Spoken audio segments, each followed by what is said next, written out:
xildhibaan Ilhaan Cumar oo ka tirsan Koongareeska Mareykanka ayaa laga soo doortay Minnesota ayaa sheecisay inay aqal gashay.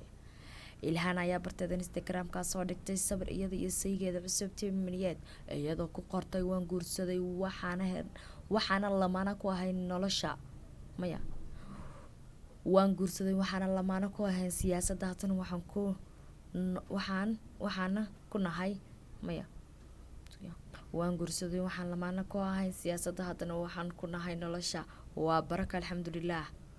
Okay yaa waaye Tim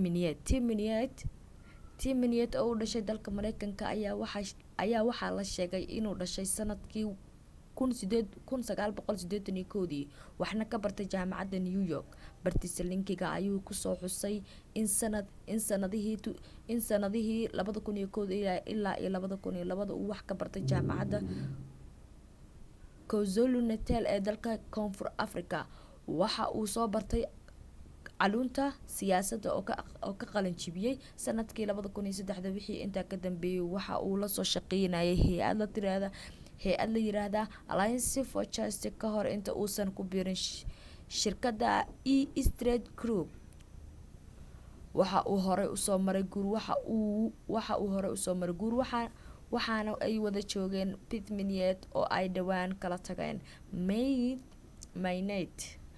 waxa uu ka tirsan yahay E-Street Group oo shirkad inta ka badan ka shaqeeyay.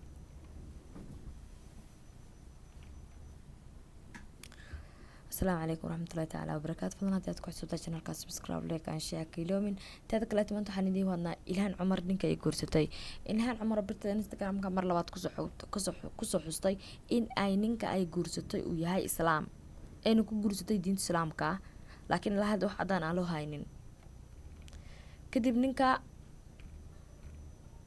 أي قورستي أي سياسة كو هايين لماني عمل ضد نولشة اسكو فهمي haddana ay yihiin inuu dhashay sanadkii 1981 waxna ka bartay jaamacadda New York.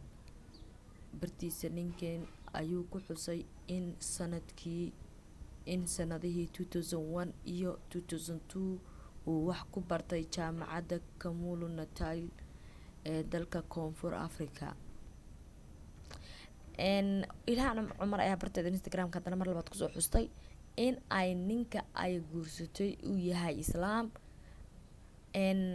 markii ay guursanaysana uu ahaa nin islaam ah.